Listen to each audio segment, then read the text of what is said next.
2 Corinthiens chapitre 12 à partir du verset 1. Écoutez très bien. Il faut se glorifier. Il faut se glorifier. Cela n'est pas bon. Cela n'est pas bon. J'en viendrai néanmoins à des visions. Paul dit, il va commencer à parler de ses visions, des expériences surnaturelles qu'il a eues. Vas-y. Et à des révélations du Seigneur. Et à des révélations du Seigneur. Je connais un homme en Christ. Je connais un homme en Christ. Qui fut il y a 14 ans. Qui fut il y a 14 ans. Ravi jusqu'au 3e ciel. Donc il parle de la première vision qu'il a eue lorsque le Seigneur, il a rencontré Jésus. Quand Paul a rencontré Jésus des années plus tard, on dit que Paul était transporté au ciel. Donc c'est ce voyage spirituel là dont il est en train de parler ici. Vas-y. Si ce fut dans son corps, donc, je ne sais. Il ne sait pas expliquer parce que la vision, on appelle ce genre de vision là, c'est des visions mara.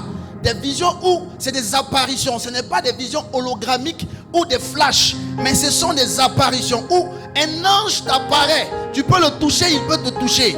Ou un ange te donne peut-être un bâton dans le spirituel et le bâton peut se matérialiser dans le physique. C'est ce genre de vision là dont il parle ici. Donc il ne peut pas déterminer s'il était dans son corps ou il était hors de son corps. Vas-y. Au verset 3. Au verset 3. Et je sais que cet homme. Si ce fut dans son corps ou sans son corps, je le sais. Dieu le sait. Oui. Fut enlevé dans le paradis. Et qu'il entendit des paroles ineffables. Et il a entendu des paroles ineffables. C'est-à-dire des paroles qui sont difficiles à expliquer. Vous savez, je vous expliquerai tout à l'heure. J'ai eu des difficultés à même transcrire ce message. Parce que lorsque vous allez dans le monde spirituel et que vous recevez des informations, il y a le langage humain n'est pas suffisant pour exprimer certaines choses qu'on voit. Je me souviens même cette nuit vers 2h du matin, quand j'avais encore une vision, il y a des choses que j'ai vues, je ne sais pas comment vous expliquer ça. Je n'ai pas le français, il n'y a pas de mot français. Bon, continue, vas-y. Qu'il n'est pas permis à un homme. Qu'il n'est pas permis à un homme d'expliquer des choses ineffables qu'un homme ne peut même pas expliquer. Ok? Ça va? Acclamons pour la parole du Seigneur. Voilà. Ça va? Je vous dis, suivez très bien cet enseignement, c'est très important. Les mondes célestes. Ça va? Vous savez, toute personne qui veut immigrer dans un pays inconnu doit faire deux choses. Ça va? La première des choses que cette personne doit faire, elle doit se renseigner sur le plan administratif pour savoir quels sont les papiers à fournir pour accéder dans ce pays. Vous êtes d'accord? Alors elle va où? À l'ambassade, où elle va sur internet et elle prend les informations que l'ambassade de ce pays a eu à mettre sur internet pour savoir quels sont les documents à fournir afin de pouvoir accéder à ce pays. La deuxième des choses qu'une personne sage fait ensuite, cette personne-là commence à se renseigner sur ce pays, à savoir quelle est la culture de ce pays, quelle est la langue parlée dans ce pays, quelle est la monnaie, quelles sont les lois majeures. Pourquoi? Afin qu'elle puisse vite s'intégrer dans ce pays, n'est-ce pas? Et qu'elle ne soit pas dépaysée ou confuse. Parce qu'une personne qui ne sait même pas la langue qu'on parle dans ce pays, quelle est la monnaie qu'on utilise, quel est le système juridique de ce pays, lorsque cette personne-là va, elle sera confuse. Je me souviens d'une dame que j'encadre qui allait dans un pays, son pays d'origine. Et elle me disait, prophète, elle m'a appelé, elle était là-bas, elle m'appelle. Elle était obligée de garer la voiture. Elle me dit, prophète, ça ne va pas. Et il y a quoi dit? Le tracé des routes est différent du tracé des routes en Côte d'Ivoire. Il y a trop de panneaux. Elle a laissé la voiture, elle a appelé sa belle-sœur qui est venue la chercher.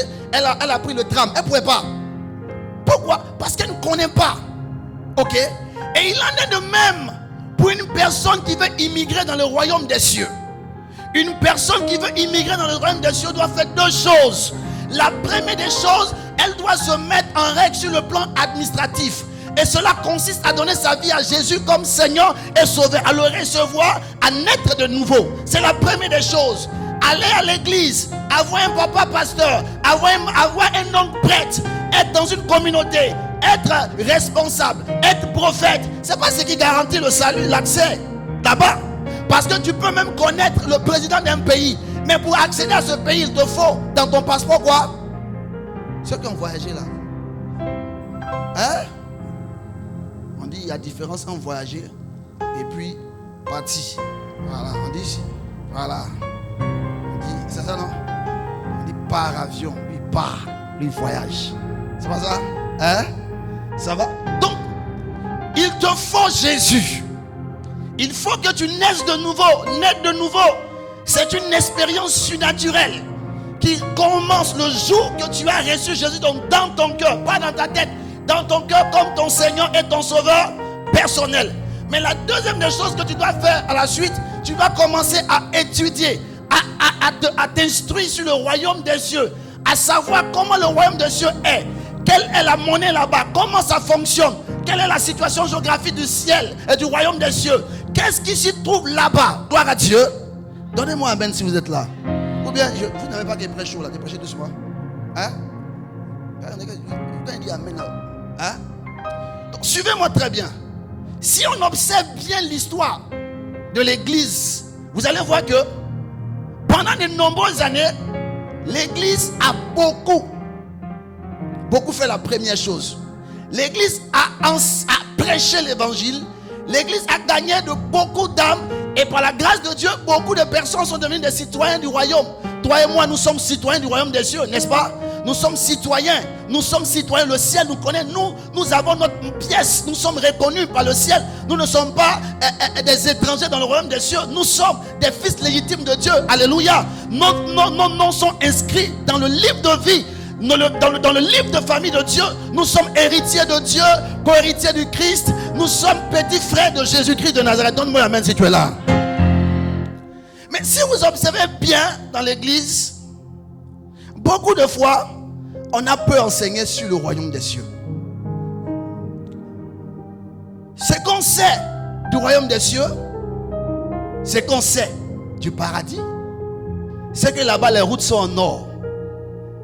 Quand on ira au ciel, on va faire quoi?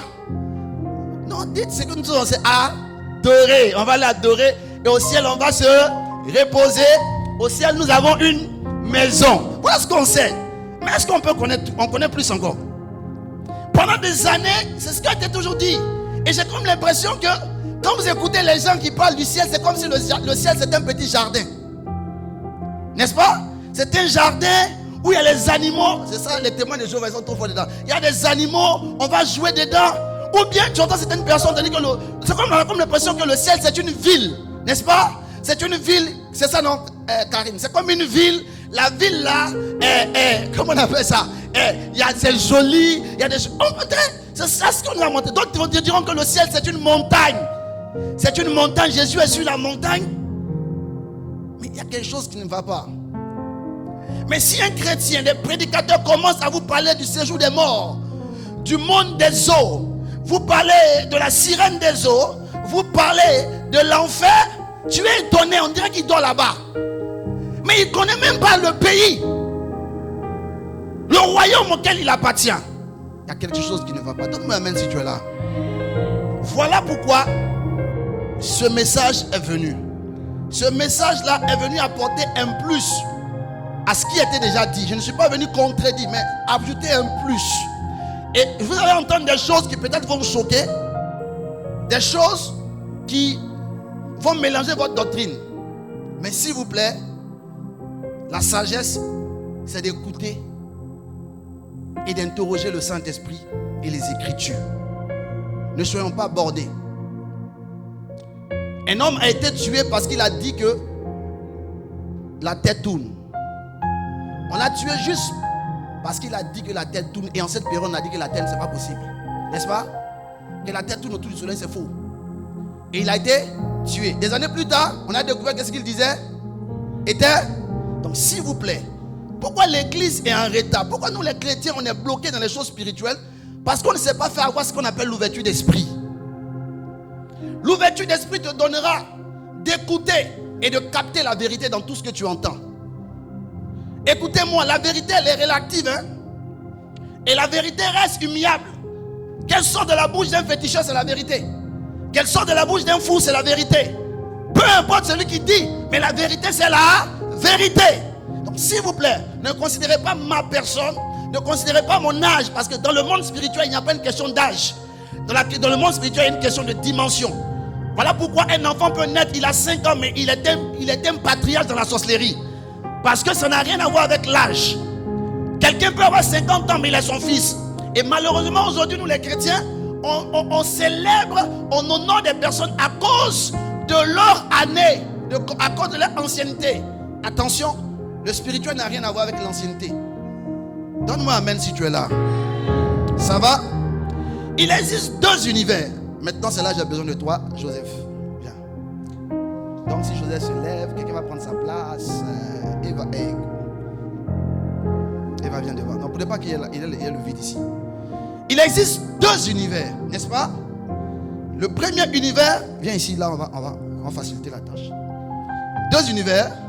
Le premier univers, ce qu'on appelle l'univers, en ensemble, l'univers visible ou l'univers matériel, n'est-ce pas? Il existe deux univers. Le premier univers est l'univers visible. L'univers visible est composé de la planète Terre et de toutes les galaxies, ainsi que les planètes et les étoiles, n'est-ce pas?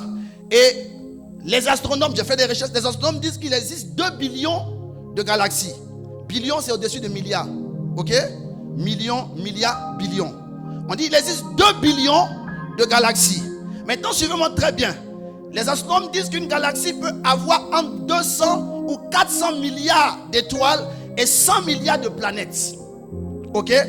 La planète Terre fait partie de la galaxie qu'on appelle la Voie lactée, n'est-ce pas?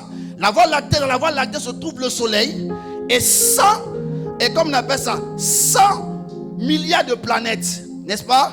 Et 400 milliards d'étoiles dans la Voie lactée, c'est-à-dire que la galaxie dans laquelle se trouve la planète Terre. Ok? Je peux avancer?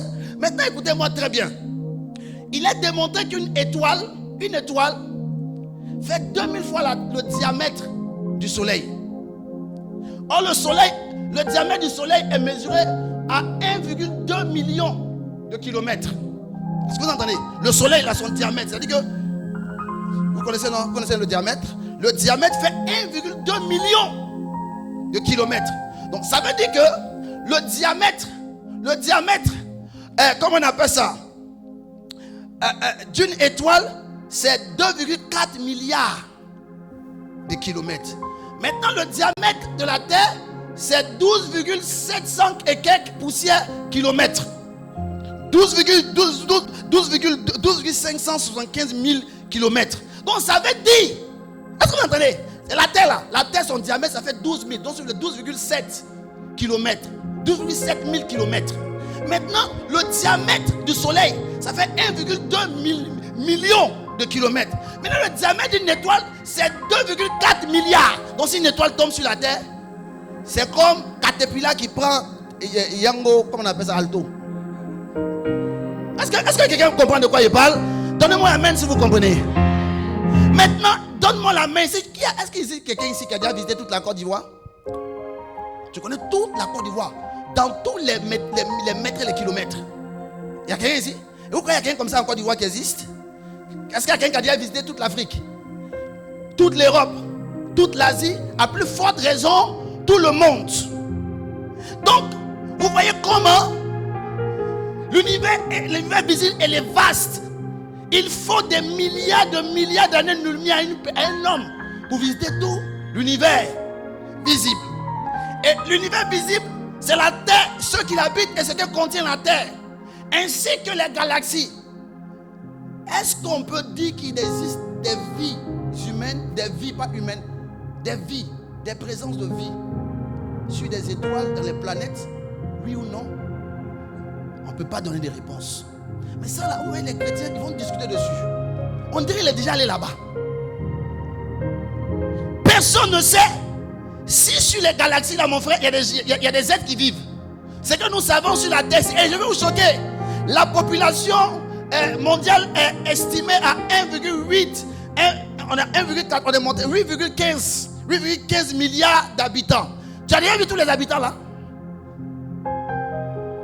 Bon, ça on va couper ça comme un truc. Maintenant je peux vous choquer. Si tu as déjà vu, est-ce que vous savez qu'il y a des gens qui sont sur la Terre qui ne sont pas encore, qui ont plus de 3000, 4000 ans qui ne sont pas encore morts?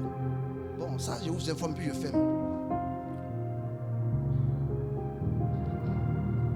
Il dit que c'est dangereux. Il y a quoi des gens qui ont mis ça en statut. Tu es venu sur là qui t'a dit on ferme la porte. Hein? La clé là pour me fermer, me donner ça. Il dit c'est très dangereux. Donc, tu ne peux pas nier. Moi, tu ne peux pas affirmer comme infirmer. Parce que est-ce que tu as visité toute la terre? Jésus dit de Jean, si moi je veux qu'il demeure jusqu'à ce qu'il revienne, toi qu'est-ce t'importe? Suis-moi. Bon, Élie là, s'il vous plaît, Élie il est mort ou il n'est pas mort? Élie, est-ce qu'Élie est mort? Hein?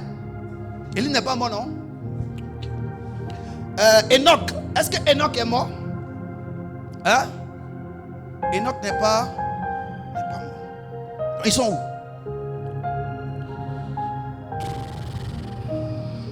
Hein?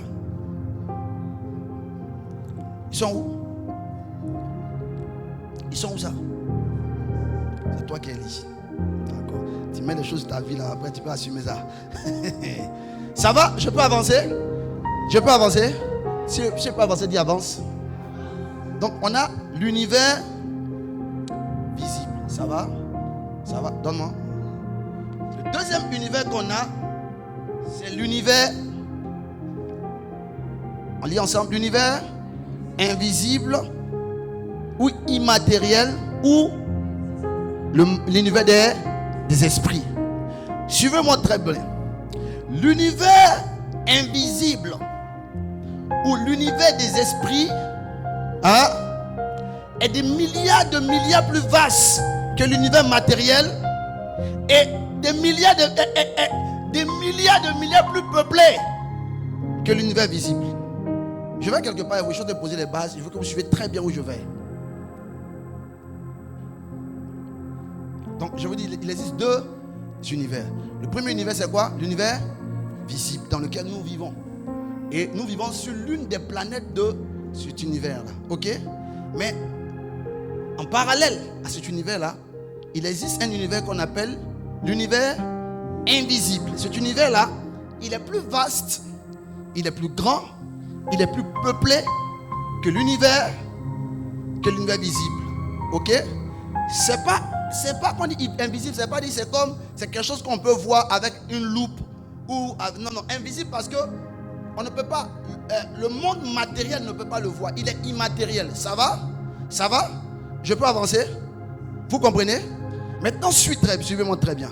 Maintenant, l'univers invisible là est composé de 3 royaumes. Je vais avec vous quelque part. Le premier royaume, c'est là, écoutez-moi très bien. Écoutez-moi très bien, s'il vous plaît. Le premier royaume qui compose l'univers invisible, je vous ai dit que l'univers invisible, il est immatériel. Ce n'est pas un univers qu'on peut toucher. On ne peut même pas voir avec une loupe parce qu'il est invisible. Il fait partie du cadre du monde des esprits. Ok? Maintenant, cet univers-là est composé de 3 royaumes. Le premier royaume qui compose l'univers invisible s'appelle le royaume astral, ou le royaume éthéré, ou le royaume intermédiaire. Suivez-moi très bien. C'est quoi le royaume astral? C'est masterclass. C'est quoi le royaume astral? Quand on va dans la Bible, vas-y, prends Somme. Royaume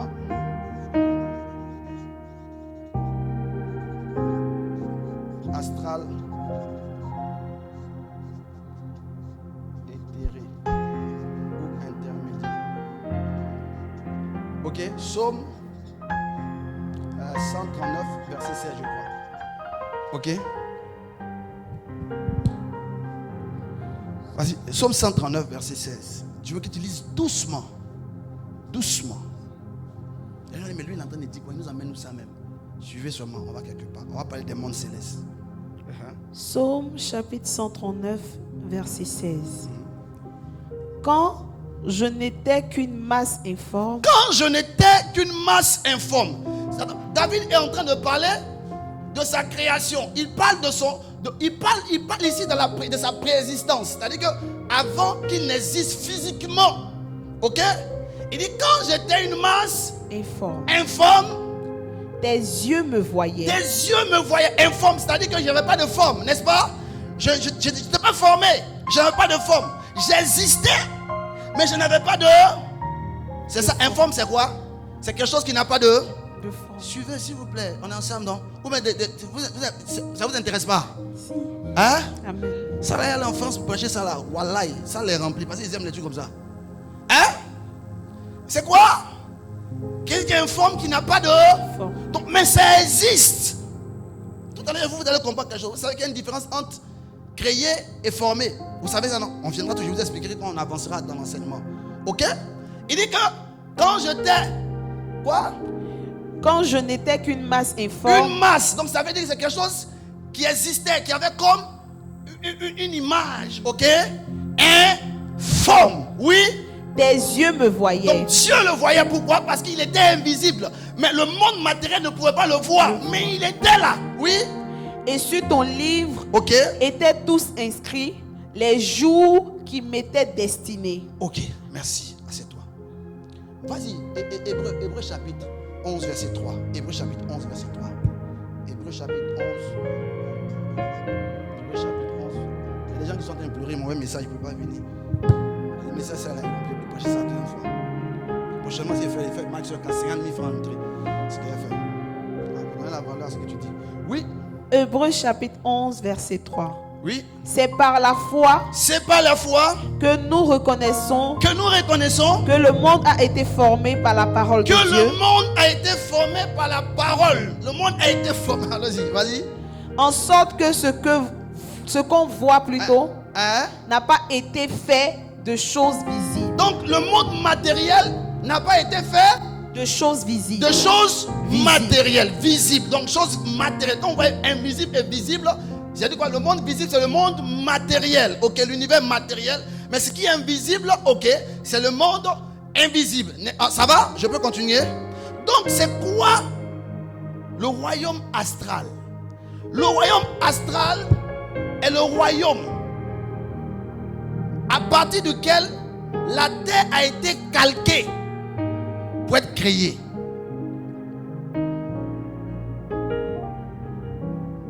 Ça va? Tout ce qui existe dans le monde, tout, cette chair, ce bic, tout ce qui existe dans le monde matériel a d'abord existé dans le monde astral. C'est à partir du monde astral qu'on a pris. C'est-à-dire que le monde astral est comme le moule à partir duquel on a matérialisé la chose. Est-ce que quelqu'un comprend de quoi je parle? Ça va? Ainsi, il y a une terre astrale. Toi, tel que tu es, tu as deux corps. Tu as un corps physique et tu as un corps astral. Ton corps astral, c'est ce que tu vois très souvent en rêve. Excusez-moi, est-ce qu'il t'est déjà arrivé de rêver et puis tu as comme l'impression que tu te trouves à l'hôtel La Rose Blanche ici dans la salle? Hein? Mais quand tu rentres, tu vas voir que la salle, il y a un peu de différence dans la salle. Qui a déjà vécu des gens des choses comme ça? Ou même chez toi à la maison, tu dors, c'est ta maison. Tu te vois toi-même, mais ton corps est différent. Ok? Donnez-moi un amen si vous êtes là. Ou même ce qui est là, c'est un peu compliqué. Vous me suivez? Tu as un corps physique et un corps astral.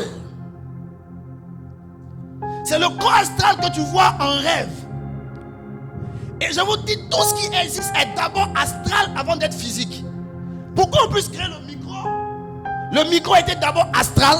Et maintenant le monde astral a créé comme un moule par lequel le micro a été matérialisé. En fait, c'est quoi? Le monde astral, c'est comme le monde qui permet aux choses spirituelles, aux substances spirituelles de se matérialiser dans le physique.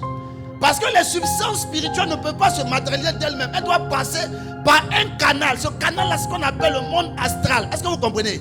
C'est comme vous de l'eau liquide, vous lui donnez, pour que l'eau devienne, pour qu'il ait une forme physique, vous devez faire quoi? Dans quoi?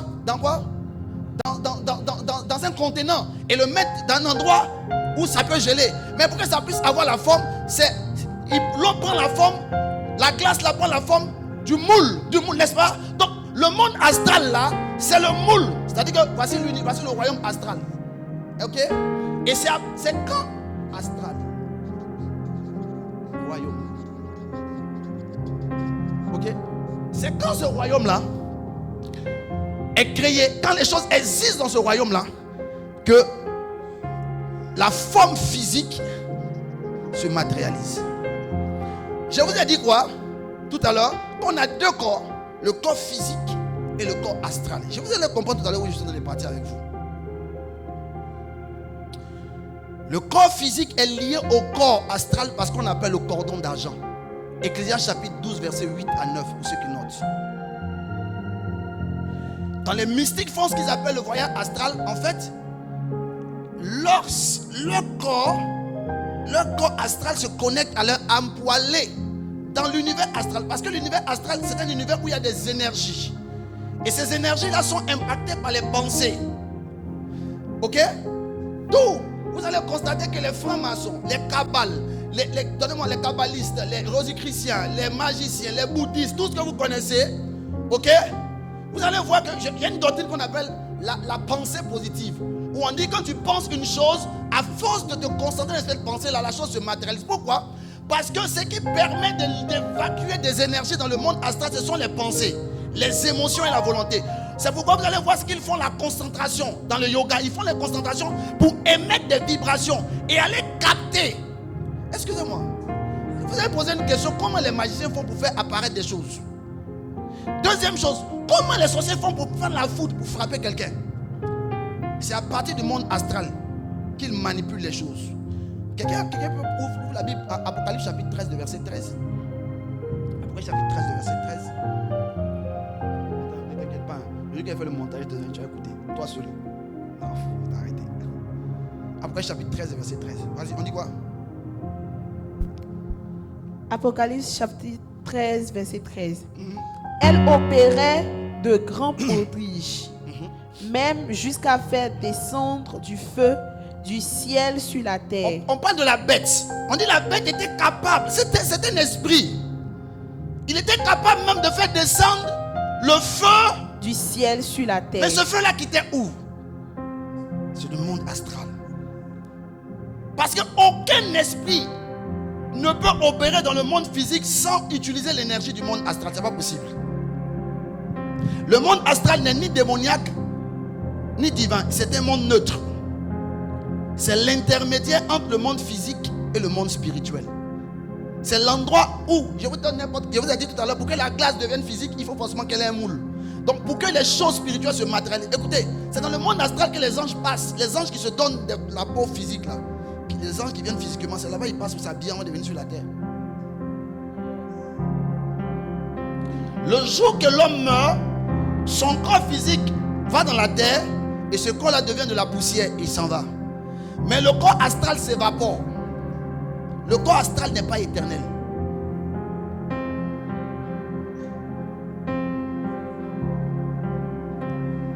Est-ce que vous comprenez de quoi il parle? Hein?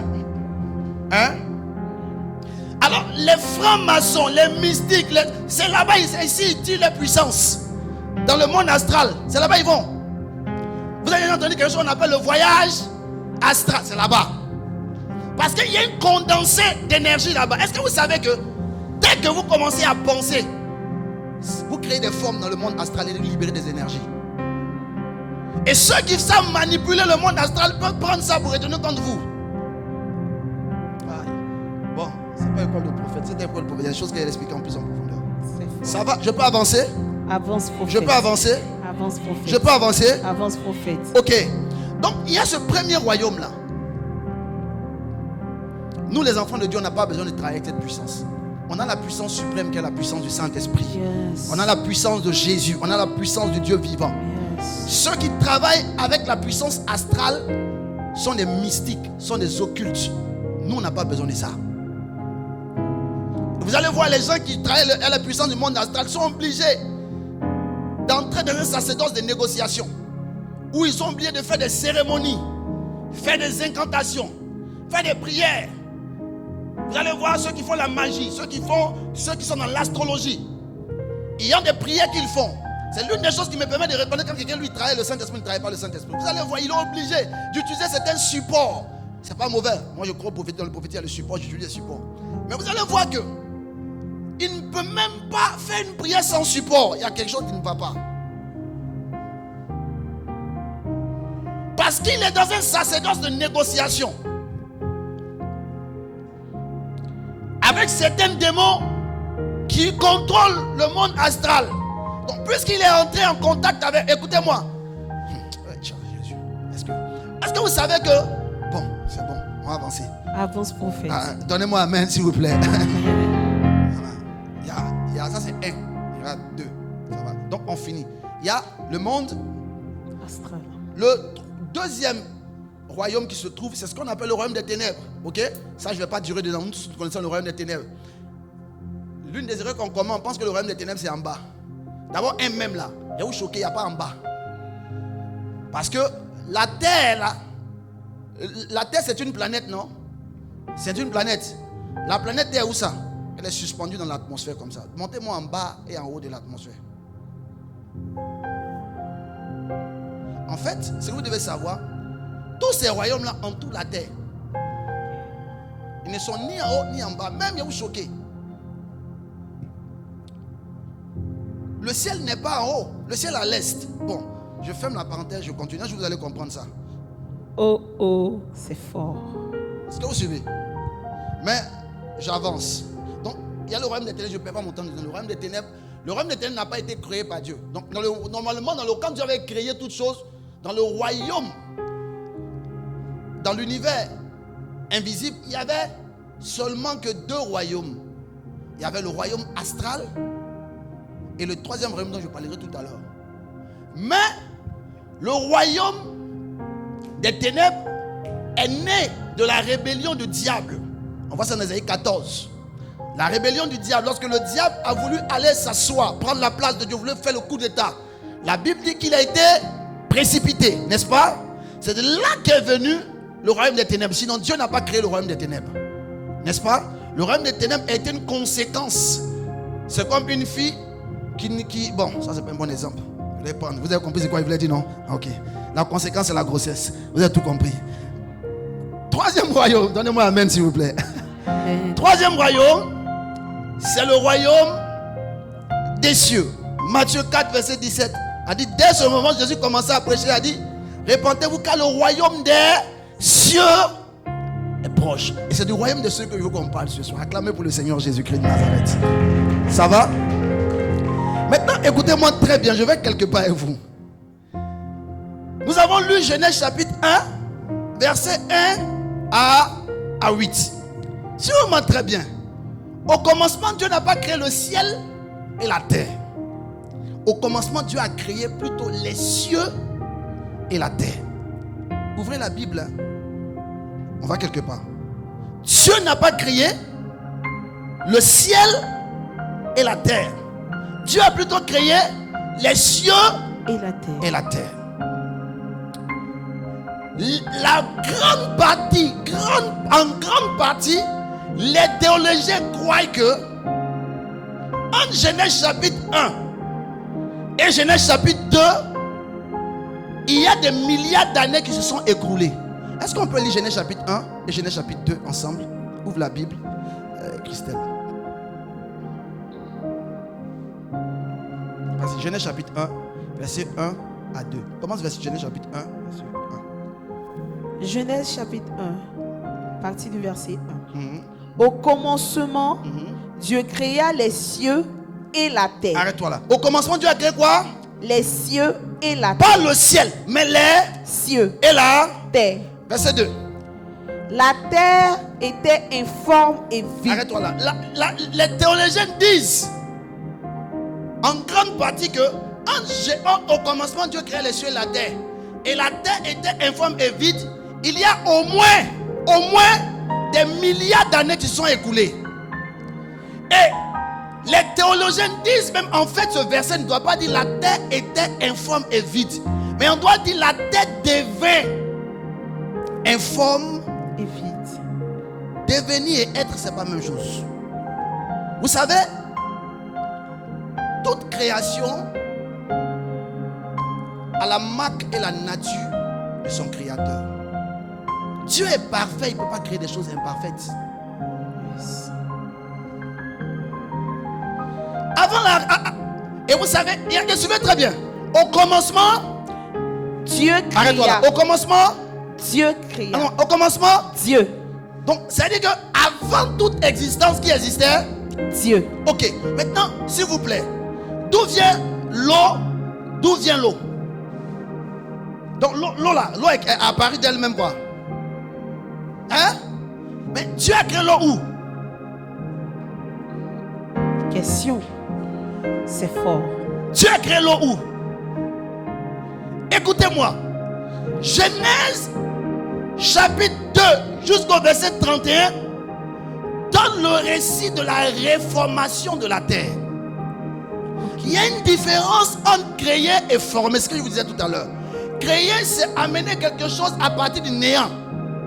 Faites paraître quelque chose à partir du néant. Prenez le dictionnaire, allez sur Google. Aujourd'hui on a Internet, même il y a Internet, voilà le code derrière là-bas. Je suis avec des gens intellectuels, c'est pourquoi je prends le temps de parler. Vraiment, prends le temps. Il y a des gens qui ont un doctorat ici, ils ont des trucs ici, des maîtrises, tu vas pas venir dire n'importe quoi ici. Donc quand tu parles, il faut parler. Voilà, c'est un crâneux qui est là. Voilà, voici pharmacienne. Voici tout sur les sons ici. Voici lieutenant. Tu vas pas venir t'amuser à dire des choses que tu as venu inventer. C'est Ayopo qu'on là-bas, on dit des choses. Wow. Quand on dit ici, c'est que Christian dit ici, là, quand on prêche, il dit Joël, toi ton auditoire là, ce sont les intellectuels. Quand il prêche, il ne crie pas. Ça veut dire qu'il t'écoute attentivement pour voir ce qu'il dit là, est-ce que c'est vrai ou c'est faux. Tous ceux sont les crâneux. Donc quand il parle, je prends la peine. Est-ce que vous me suivez? Créer, c'est amener quelque chose à partir de rien.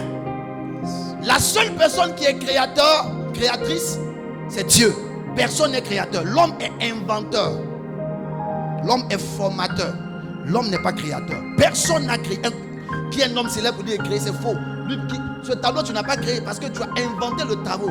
Inventer, c'est créer quelque chose à partir de quelque chose qui existe. Créer, c'est créer à partir du néant. Mais le récit de Genèse chapitre 1, verset 2 à 31 est le récit de la réformation de la terre. Excusez-moi. Je vous ai posé une question. D'où venait l'eau? Je vais vous choquer. C'est toi, merci.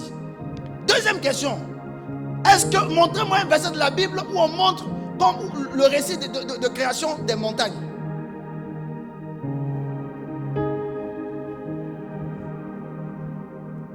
Vous savez, la montagne la plus vieille de la terre fait quel âge? La montagne la plus vieille de la terre s'appelle Magali Beggs.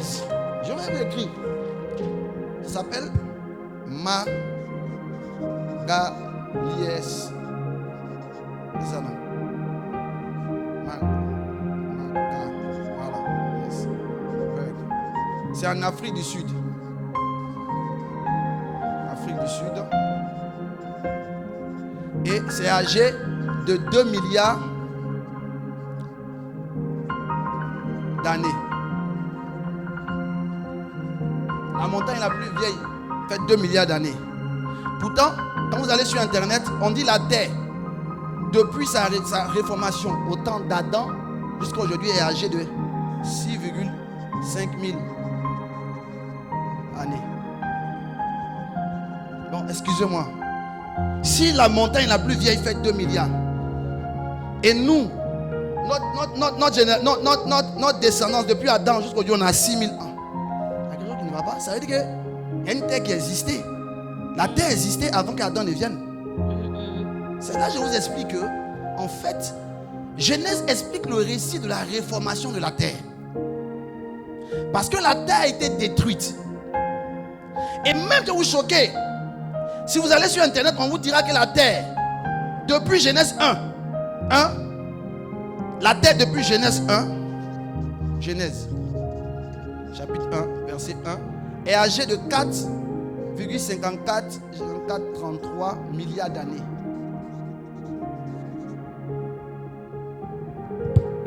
Or, papa Adam, s'il vivait aujourd'hui, il est 6,500 années. Vous savez, 6500 ans, ce qu'il avait. On dit de la terre, là, elle a âgé de 4 milliards 543 millions d'années. Vous pouvez expliquer ça là comment? En fait, ce qui s'est passé, je vous explique maintenant. C'est là le ministère prophétique est important. Parce que le ministère prophétique est un ministère de révélation. Un prophète peut prendre les Écritures. Et Dieu va le prendre maintenant à partir des Écritures pour lui faire vivre des expériences surnaturelles. Afin de donner plus de lumière à ce qui est prêché. Ça va? En fait, je vous ai dit que Genèse chapitre 1, verset 2 à 31 est le récit de la récréation de la terre. Écoutez-moi. La terre était parfaite. Dans Genèse chapitre 1, verset 1, Dieu a créé la terre parfaite. Il n'y avait pas de problème. Mais la terre était habitée par Lucifer. Parce que Lucifer veut dire quoi? Porteur de lumière. Lorsque Dieu avait créé la terre, il n'y avait pas de lumière. Le rôle de Lucifer, c'est d'amener la lumière sur la terre. Yes. Bon, ça, est-ce que je dois vous dire ça? Révélation. Je ferme, je Avance, continue. Il papa. ne faut pas que je sorte de mon message. Suivez. Ok. La terre était détruite. Parce que j'appelle le premier déluge. Le premier déluge n'a pas eu lieu dans Genèse chapitre 6, s'il vous plaît. Genèse chapitre 6, là, c'était le deuxième déluge au temps de Noé, c'était le deuxième déluge. Le premier déluge a eu lieu au temps de Lucifer. Voilà pourquoi vous allez regarder. Si vous lisez bien Genèse chapitre 6, lorsqu'il y a eu le déluge, les eaux étaient montées au-dessus des montagnes, n'est-ce pas? Donc ça veut dire que le bateau de Noé était en haut. Mais on dit que Dieu a séparé les eaux d'en haut et les eaux d'en bas. Ça veut dire que l'eau au temps, dans Genèse chapitre 1, chapitre 1, verset 2, les eaux étaient très en haut. Pareil au déluge. Dieu avait frappé la terre avec le déluge. Est-ce que vous savez même que la première terre, il n'y avait pas l'eau dessus? La première terre est semblable à la dernière terre qui aura lieu dans Apocalypse 21, verset 1. Prends Apocalypse 21, verset 1. Apocalypse 21, verset 1. Lise très bien. Je vais dans la Bible. Hein. Apocalypse 21, verset 1. Je vais quelque part avec vous. Apocalypse 21, verset 1. Vas-y, lis. Apocalypse chapitre 21, verset 1. Puis, je vis un nouveau ciel. Je vis un nouveau ciel. Et une nouvelle terre. Et une nouvelle terre. Car le premier ciel. Car le premier ciel. Et la première terre. Avaient disparu. Et la mer n'était plus. En fait, Dieu maintenant va recréer la terre comme elle était en Genèse chapitre 1, verset 1. Dans Apocalypse 21, verset 21. Verset 1. Écoutez-moi très bien. Dieu a créé la terre et les cieux dans l'éternité passée. Il a réformé la terre dans l'éternité présente et il va créer une nouvelle terre dans l'éternité future. Dieu opère dans 3 éternités. L'éternité passée, l'éternité présente, l'éternité future. C'est fort. Ça va, vous comprenez tout ce qu'il dit là même? Avance. Avance. Il y a quelqu'un dans son esprit qui a dit, pourquoi il commence à rire là? Est-ce que vous me suivez? Donc Dieu frappe. Donc il y a les eaux. Dieu est obligé parce que Dieu a jugé la terre avec les eaux, comme dans Genèse chapitre 6. Donc, puisqu'il est en train de réformer, les eaux sont là. Donc Dieu était obligé de séparer les eaux, d'où il crée le premier ciel. Et si vous lisez bien ceux qui font les recherches, le ciel c'est le firmament. En fait, il y a un débat dessus, moi je ne confirme pas. Je vous dis et puis je ne confirme pas. Ah, je veux vraiment être clair. Certains théologiens disent que ce firmament c'était une voûte. C'était un dôme qu'on pouvait voir. C'était comme un plafond visible. D'autres disent que ce n'était pas visible. Moi, ce n'est pas important. Ce n'est pas ça qui m'intéresse en fait. Je suis simplement en train de vous montrer que les cieux de Genèse chapitre 1, verset 1 sont différents du ciel de Genèse chapitre 1, verset 6 à 8. Est-ce qu'on est d'accord? On est d'accord? D'où Dieu crée maintenant le ciel. Donc, s'il y a une différence alors entre les cieux et le ciel, alors c'est quoi les cieux? Il existe combien de cieux? Ok? Et qu'est-ce que Dieu veut dire lorsqu'il parle de cieux? Ça va? Amen. Ça va? Amen. Là maintenant je vais dans les mondes célestes. Acclamez le Seigneur Jésus. Amen. Il fallait que je fasse tout ça pour poser les bases, que vous puissiez comprendre tout ce que je vais dire. Écoutez, la doctrine évangélique, lorsqu'on a lu tout à l'heure, 2 Corinthiens 4, tu peux t'asseoir en non? Parce que tu peux t'asseoir là, je vais t'appeler encore tout à l'heure. Lorsqu'on a lu 2 Corinthiens chapitre 12, versets 1 à 4, on a parlé du troisième ciel. La doctrine évangélique croit qu'il existe 3 cieux. Ok? Qui peut m'aider? Le premier ciel c'est quoi? Selon les enseignements qu'on a reçus, c'est quoi? Hein? Le firmament, ce qu'on voit. Le deuxième ciel, on dit c'est le ciel de Satan. Ok? Et le troisième ciel, c'est le paradis. Est-ce que vous savez que cet enseignement-là, il y a juste peut-être 5% de vérité dedans? On ne Parce savait que pas. aucun verset de la Bible ne le confirme. Montrez-moi un verset de la Bible qui dit que le deuxième ciel, c'est pour Satan. Et puis, excusez-moi, quand Paul dit qu'il était au troisième ciel, est-ce que Paul a dit qu'il y a 3 cieux? Non. Je suis au 3e étage du CCIA. Est-ce que ça dit qu'il y a 3 étages au CCIA? Il y a 3 étages au CCIA. Maman, je suis au 3e étage du CCIA. Est-ce que ça dit au CCIA il y a 3 étages? Maman, Dieu te bénisse, je suis content de te voir. Ici, je parle. Ici, j'ai affaire des intellectuels. C'est pourquoi je prends vraiment des choses logiques. C'est pas Yopougon. On dit Jésus, il a marché. La femme qui avait le sang de toucher. Tout te touche ta vie. Ouh, toucher. Ouh. Tu sais pas ça. Ici, là, tu poses, tu disposes. Et puis tu poses. Et puis tu expliques, tu étayes la problématique, la thèse, l'antithèse, la contre-thèse. Voilà, c'est comme ça qu'on fait ici. Il a dit, il est au 3e ciel, il n'a pas dit qu'il y a 3 cieux. Est-ce que vous savez que les Juifs croient qu'il y a 7 cieux? Les musulmans croient qu'il y a 7 cieux. Qu'est-ce que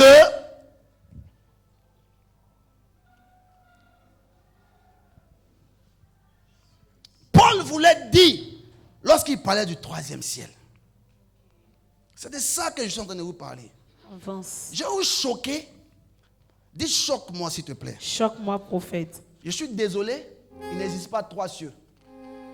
Ceux qui me connaissent, qui me fréquentent, j'ai toujours dit ça. Mais aujourd'hui, je vais bien expliquer. Il n'existe pas 3 cieux, c'est pas vrai. La Bible n'a jamais dit qu'il y a 3 ciels. Paul il était au 3e ciel. Je vous dirai c'est quoi il voulait dire. La Bible n'a jamais dit.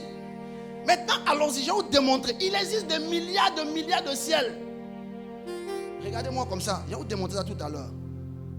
De toutes les manières, ferme la porte, la clé de ma poche ici. Voilà. Maman, allons-y avec Deutéronome chapitre 10, verset 14. On va aller dans la mathématique prophétique maintenant. Allons-y, vas-y. Hein? Deutéronome chapitre 10, Je mets le verset verset 14. pour que tout le monde voie. Deutéronome, c'est quoi? Tiens, c'est que sur ce D. Voilà. J'ai écrit 10, verset 14. Voilà, mon cher, vous avez vu de quoi il s'agit. Oui, alors. Voici. À l'Éternel, ton Dieu, appartiennent les cieux. D'accord, on met d'abord, on écrit ici les cieux. Les cieux. D'accord? Et les cieux. Les cieux.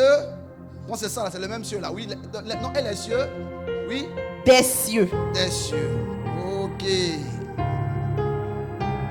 On sait tous que cieux est le pluriel de ciel.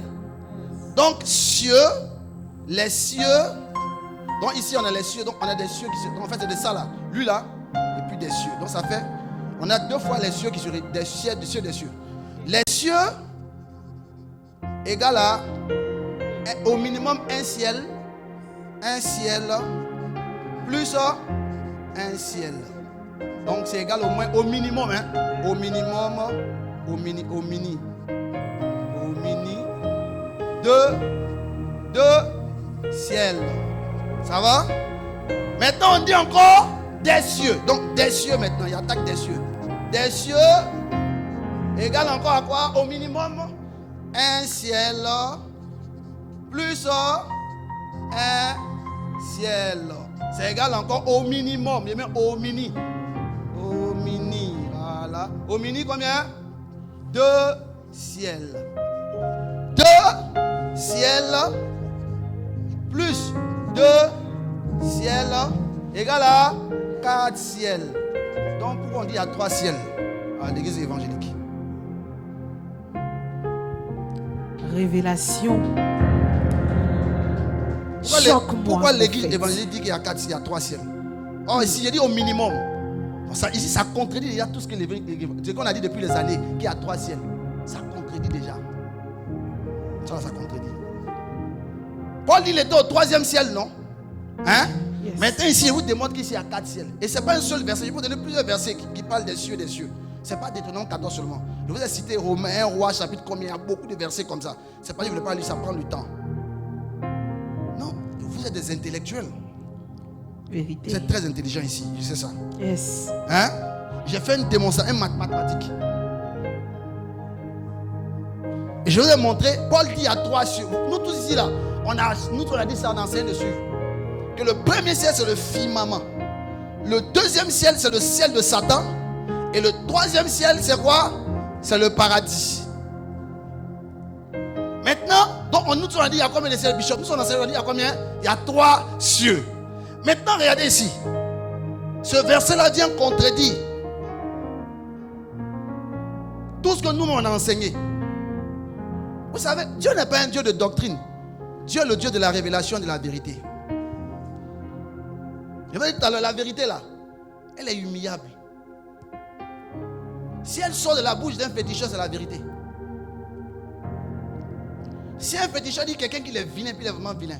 Moi j'ai vu au Zimbabwe, dans quel pays, ils ont fait concours de l'homme le plus laid. J'ai vu le gars, lui-même il sait qu'il est vilain. Il a gagné plusieurs fois, ça 7 fois il remporte ça. Il n'y a pas quelqu'un qui peut le dire. Non mais ça, il n'y a pas de débat, il est vilain. Parce que non, ça il n'y a pas de débat. Lui-même il reconnaît qu'il est l'homme le plus vilain. Un prophète en plein service a demandé quelle est la femme la plus laide. Il y a une prophétie pour elle. Elle s'est levée, elle est venue de moi depuis ce béton, elle est si vilaine. Elle est vilaine vraiment. Il a prophétisé qu'elle sera riche. La dame est une directrice de Elf à Lumbashi. Pendant des années, la dame est une millionnaire. Mais si elle est honte, elle ne va pas se lever. Elle n'est pas venue prendre la prophétie. Donc il y a une prophétie pour la personne la plus vilaine. Levez les mains. Acclame Jésus pour toi-même. Amen. Donc ici, maintenant la question est vous posée. Paul ne peut pas se tromper. Paul ne peut pas mentir. De quoi Paul parlait lorsqu'il parlait du 3e ciel? En fait, Paul parlait de ce que j'appelle les 3 dimensions célestes. Amen. Le royaume des cieux est composé de 3 dimensions qu'on appelle les 3 cieux ou les 3 ciels. Le royaume des cieux. Le royaume des cieux, c'est là où, c'est ce qu'on appelle le monde spirituel. Le royaume des cieux. Tout ce qui est spirituel n'est pas ce qui est du monde des esprits. Non. Ce qui est spirituel est ce qui, dans le monde des esprits, est sous le contrôle de Dieu. Tout ce qui est sous le contrôle de Dieu est spirituel. Est-ce que vous comprenez ce que je dis? Dans le monde des esprits, il y a les démons, n'est-ce pas? Il y a Satan, il y a les anges déchus, il y a les démons, n'est-ce pas? Il y a les esprits des défunts. Ce sont les esprits, hein? Les morts là, qui sont les esprits, on appelle les esprits errants. Ils sont tous ça là. Mais ils ne sont pas sous le contrôle du Saint-Esprit. Ils ne sont pas sous l'influence du Saint-Esprit.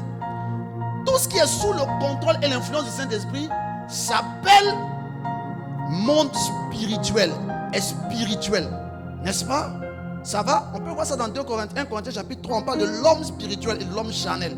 L'homme spirituel, la première fois qu'on parle de l'homme spirituel, c'est là-bas. C'est Paul même qui fait sortir ce langage-là. Et il dit que l'homme spirituel, c'est celui qui est conduit par le Saint-Esprit. Donc tout ce qui est sous le contrôle du Saint-Esprit est considéré comme spirituel. Ce n'est pas tout ce qui est du monde des esprits. Et attention, il y a une différence entre la spiritualité et le spirituel. Ce n'est pas la même chose. La spiritualité est une science qui permet la manipulation du monde astral et du monde des esprits à partir de certaines pratiques. Sur la terre ici qu'on a besoin de certaines pratiques. Pendant que vous allez voir le prochain fire meeting là, ce sera le médium de Bethesda. Là vous allez voir, je vais vous expliquer ça. Hein? Amen. Vous êtes là? Ça va? Avance prophète. Ça va? D'accord. Donc le royaume des cieux est composé de 3 dimensions célestes. Ok? C'est de ça que Paul parlait lorsqu'il disait qu'il était au 3e ciel. En fait, quand vous entrez dans le royaume des cieux, je vous ai dit tout à l'heure en introduction que lorsque vous voulez immigrer dans un pays, il faut faire quoi? Deux choses. Il faut connaître quoi? Tout ce qu'il faut sur le plan administratif. Et deuxième chose, il faut connaître le fonctionnement de ce pays, n'est-ce pas? La culture, et comment, je vais vous expliquer ça. Il dit pareil aussi dans le royaume des cieux. Pour entrer dans le royaume des cieux, il faut se mettre en règle sur le plan administratif. Il dit il faut faire quoi? Naître de nouveau. Et deuxième chose, il faut connaître le royaume. Comment on connaît le royaume? En étudiant, en ayant accès à la révélation, en se laissant enseigner par des gens qui ont la lumière, pas des gens qui vont dire n'importe quoi. Ça va? Maintenant, je vous explique maintenant que dans le royaume là, hein, quand Paul parle du 3e ciel, il n'était pas en train de dire qu'il est passé le firmament, c'est pas firmament, le ciel satanique. Non. Paul parlait de 3 dimensions qui se trouvent dans le royaume des cieux. Ça va? Et ces 3 dimensions sont appelées les 3 cieux. Les 3 cieux. Ou les 3 ciels. Ok? Ça va? Maintenant, ensemble, on va aller. Viens, mon gars. Ce qu'on appelle le premier ciel, ou la première dimension céleste, ou encore les cieux intermédiaires, ou les cieux. La première dimension céleste, le premier ciel, c'est ce qu'on appelle les cieux inférieurs. Tiens. Les cieux inférieurs, j'explique. Donc, je vais tourner ici. Bon, je fais ici, je commence ici. Premier ciel. Comment tu vas se déchirer? Plaqué. Je suis tout plaqué. Donc, ici, on a premier ciel. Ici, c'est ciel inférieur. Ou bien cieux inférieurs. Hein? Cieux intermédiaire.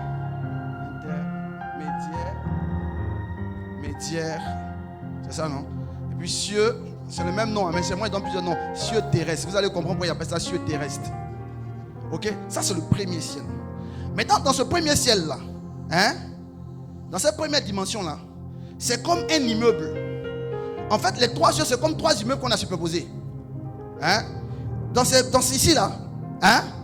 Il y a beaucoup. Si vous voulez, je peux dire, vous me conseillez, il y a plusieurs des étages. Il y a plusieurs mondes dedans. Est-ce qu'on comprend? Il comprend ce qu'il dit? Bon, attends, je recommence ici. Regardez. Ici, supposons qu'ici c'est premier ciel. Premier ciel. Le premier ciel, c'est, je vous dis quoi, c'est quoi? Les cieux inférieurs. Ça n'appartient pas au diable, ça appartient à Dieu. Hein. Les cieux, ce n'est pas sur le contrôle du diable, c'est sur le contrôle du Saint-Esprit. Les cieux intermédiaires. Cieux, je veux quoi? Cieux quoi? Terrestre. Vous suivez très bien. Terrestre. C'est ça? Hein? Maintenant, c'est comme un immeuble. Ça va? Et dans cet immeuble-là, il y a plusieurs étages. Donc, il y a plusieurs ciels dedans. Maintenant, dans le langage spirituel, quand on parle de ciel, c'est un monde. On dit, vous avez jamais entendu ça, on dit sous d'autres cieux. Qui a entendu ce langage-là? Quand on dit sous d'autres cieux, on veut dire quoi? Hein? Dans un autre endroit. Et ce sont des mondes. Ça va? Mais ces mondes-là sont concentrés dans une dimension. Pourquoi? Pourquoi on dit qu'ils sont dans une dimension? Parce qu'ils sont pareils. Seulement qu'ils diffèrent en beauté et en gloire. Hein? Donc, supposons que tout ça là, c'est le premier ciel. Premier ciel 1, premier ciel 2, premier ciel 3, jusqu'à beaucoup, comme ça, c'est beaucoup. Et dedans ici, je vais vous expliquer ce qu'on trouve dedans. Ça, c'est le premier. Je vais énumérer, et puis je vais revenir vous expliquer. Deuxième qu'on trouve dans mon papier. Le deuxième, maintenant, ce qu'on appelle le deuxième ciel, ou le ciel des lumières. Ça va? Ou les cieux supérieurs. Ou le ciel spirituel.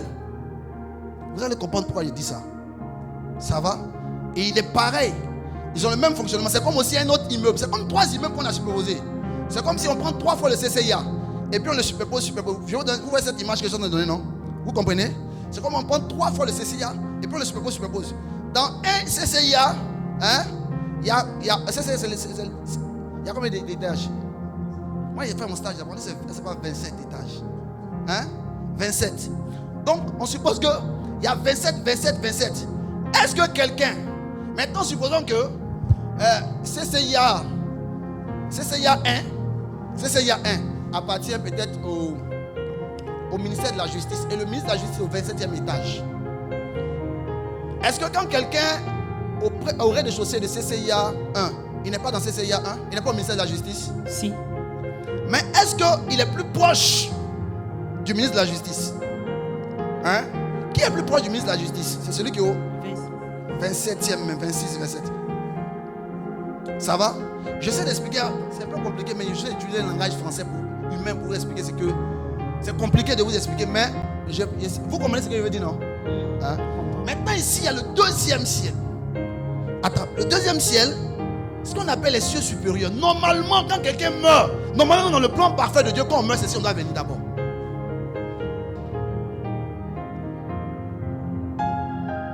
Normalement. Et le troisième ciel, et puis je vais vous expliquer. Je vais vous expliquer. Le troisième ciel, c'est ce qu'on appelle le ciel suprême, ou le ciel de Dieu, ou le paradis.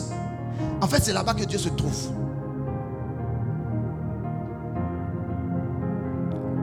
D'arrêter ou de continuer? Continue. Parce que là, vous êtes fâchés, il y a quoi? Ne pas fâcher. Donc, quand Paul dit qu'il a été transporté dans le troisième ciel, en fait, il était en train de parler de ça là. Là où Dieu se trouve. La présence de Dieu est dans les trois cieux. Mais si on veut parler de Dieu physiquement, il est au troisième ciel. Est-ce que quelqu'un comprend de quoi il parle? Amen. Vous n'êtes pas intéressé parce que tu n'as arrêté mon enseignement. Bon. C'est fort, c'est fort, c'est fort. Vous n'êtes pas intéressé? C'est puissant. Hein? Maintenant, suivez-moi. Je vais maintenant aller quelque part avec vous. Normalement, assieds-toi mon frère. Normalement, dans le plan, écoutez, normalement, Seigneur, je vais me blesser même, Seigneur. Hein? Acclamez le Seigneur pour moi. Il va me blesser. Normalement, Dieu dans son plan, je vais quelque part avec vous maintenant. Ces trois cieux-là sont des mondes, sont des dimensions dans lesquelles il y a des mondes. Mais si vous voulez même là, ce sont des continents. Je peux faire comme ça pour vous faciliter la tâche. Parce que ça, je peux prendre un langage humain. Ce sont des continents dans lesquels il y a des pays. Voilà, c'est bon comme ça, non? Hein? Là, vous comprenez, non? Voilà. Et quand on vous dit pays, c'est pays, s'il vous plaît. Regardez, hier, Seigneur Jésus, hier, il y a eu une expérience surnaturelle. Je suis allé dans l'Inde. C'est bon. Est-ce que vous savez que... Est-ce que quand on ira, vous qui dites qu'on va au ciel pour adorer, vous êtes dépaysés pour arriver au ciel là-bas, hein? Non, je sais la vérité, hein? On ne va pas au ciel pour seulement adorer. Et je peux vous choquer, mais on ne va même pas au ciel pour adorer. L'homme a deux destinées. Il a la destinée terrestre et une destinée céleste. Retenez ça là. Vous n'avez pas accepté ça, mais un jour quand on sera au ciel, vous allez me chercher pour me donner raison. Quand on sera au ciel, tu as ce qu'on appelle une destinée de prédilection. Ok. Des choses auxquelles tu devais faire. Tu vas continuer à faire ça au ciel. D'accord. Je viens maintenant à vous quelque part. Dans le plan de Dieu, normalement le premier ciel servait de pas. Quand on attrape les prisonniers pour les envoyer quelque part, on appelle ça comment? Parquet, non? C'est ça, non? Un parquet, donc un lieu de transit. Parce que le premier ciel, le premier ciel là, c'est le deuxième ciel, le troisième ciel. Et puis ici, juste en bas du premier ciel, se trouve, c'est ici que commence le royaume des ténèbres.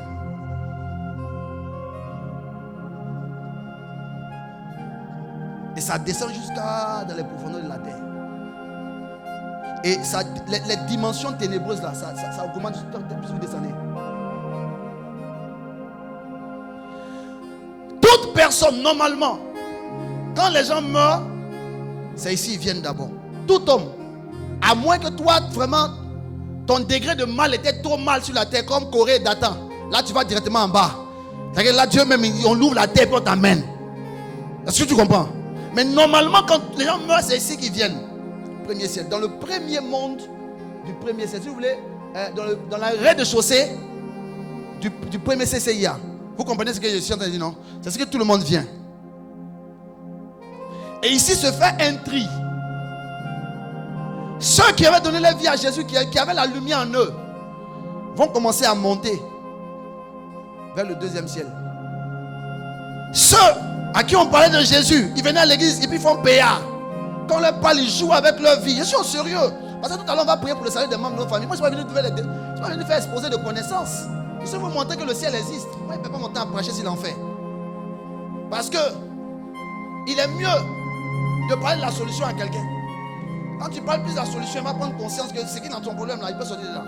Mais si on te parle d'enfer, tous les chrétiens, on connaît l'enfer.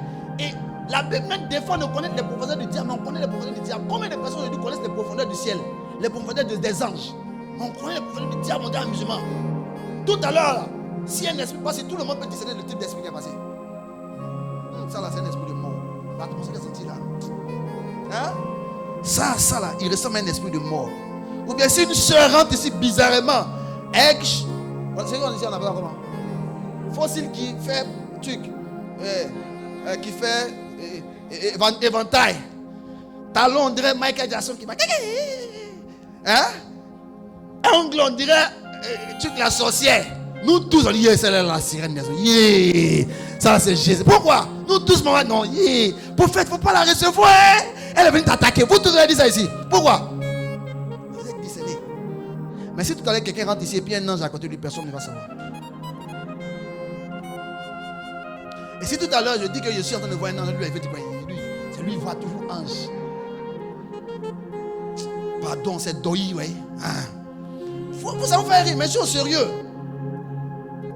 Les gens, quand ils iront au ciel, seront dépaysés. Parce que est-ce que vous savez qu'on ira au ciel, on aura tout ce qu'on appelle non libre arbitre. Au ciel, Dieu n'a forcé personne à faire quelque chose. Dieu te convainc toujours. Quand tu meurs, tu rentres dans le monde spirituel et ton état spirituel. Ta vie est liée à l'un des trois cieux, ton état de vie. Normalement, dans le plan de Dieu, c'est ici, quand quelqu'un meurt. Si tu veux mal, automatiquement, il y a les démons ici qui viennent te prendre. C'est ce qui s'est passé dans l'histoire de Lazare et du mauvais riche. Quand vous lisez la Bible, on parlait qu'il y avait un abîme, n'est-ce pas? Entre là où Abraham était et là où le mauvais riche était. Là où ils étaient, c'était le premier ciel.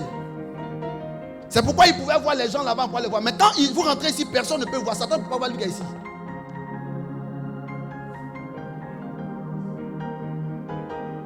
C'était ici que Lazare se trouvait avec Abraham. Dans ce monde, il voyait. Quand tu vis mal, et le premier ciel, c'est pour les chrétiens charnels.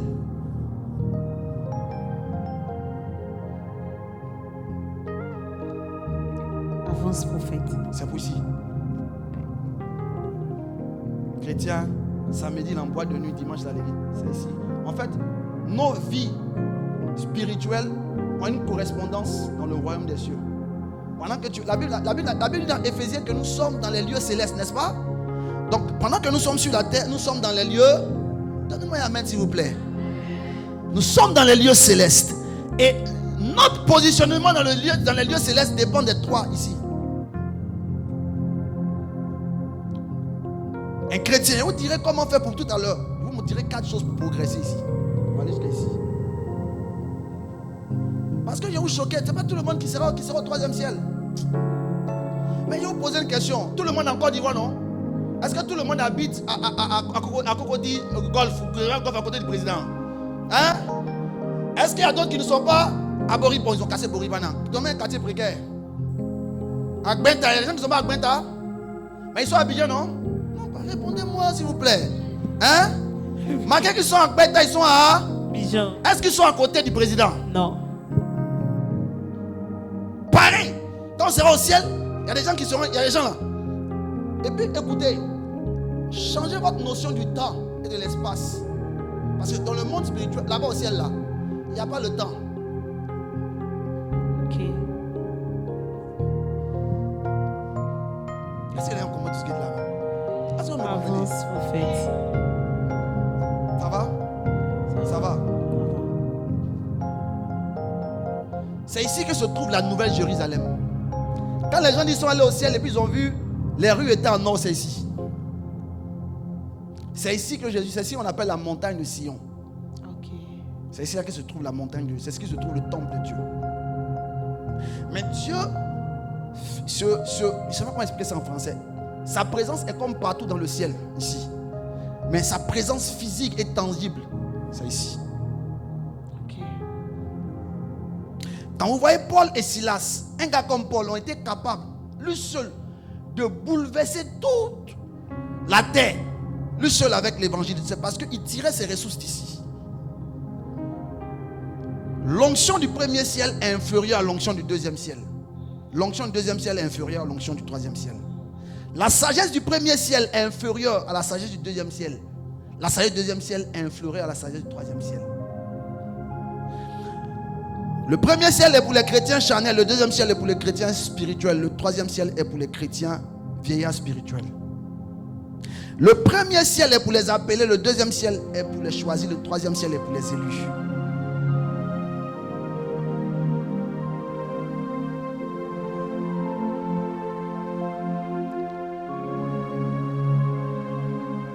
T'as avancé? Avance, prophète. Maintenant, quelqu'un dit, moi, il m'en fout. L'essentiel, c'est au ciel. C'est que les gens sont dans leur cœur ici. Mais tu n'as rien compris. Parce que pour toi, quand tu es au ciel, c'est pour aller adorer Dieu. Au ciel, on va aller travailler. Au ciel, on va aller apprendre. Dans toutes ces choses ici, il y a des écoles. Chaque... Bon. Que Dieu m'aide. Hein? Avance, papa. Ça va? Ça va. Est-ce que là, c'est important pour vous-même? C'est important. Christian, c'est important. Hein? Tout ce qui est développement technologique que vous voyez sur la terre ici. Parce que le premier ciel est semblable. Pourquoi je l'appelle maintenant ciel terrestre? Dimension terrestre. Parce que c'est semblable à la terre. Seulement que là-bas, il n'y a pas le péché. Il n'y a pas la souffrance.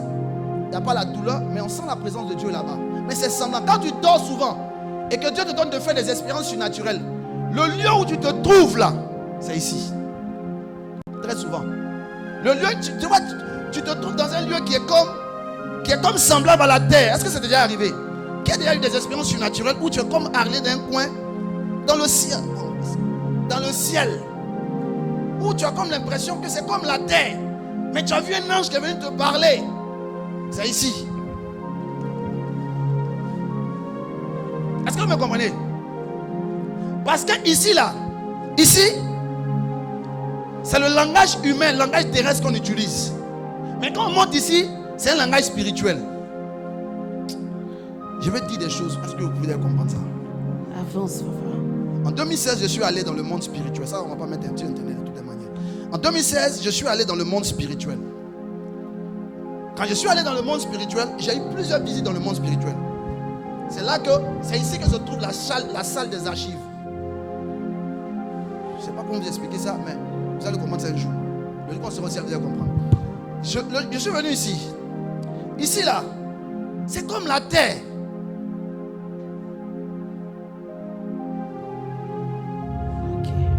C'est comme la terre. La différence que là-bas, les choses se font plus rapidement, sont plus développées, sont plus parfaites. Tout ce qui est développement que vous voyez, Internet, téléphone, ça quitte ici d'abord.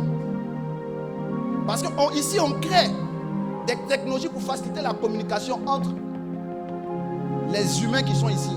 Faciliter. Et quand c'est créé maintenant, soit un ange qui est ici, ou un chrétien qui est ici, je vous dis, ceux qui ont suivi le message, environné par ce mystérieux, il vient et il transmet ça aux hommes. Tout ce qui est découverte, tout ce qui... Oh, je sens la présence des anges ici. Je sens la présence des anges. Tout ce qui contribue à l'évolution de l'humanité, tout ce qui est découvert sur le plan médical, technologique, tout ce que vous voyez là, qui nous permet qui permet à la terre de progresser, ça vient ici. Tout ce qui est découvert qui permet à la terre d'être détruite, ça vient d'ici.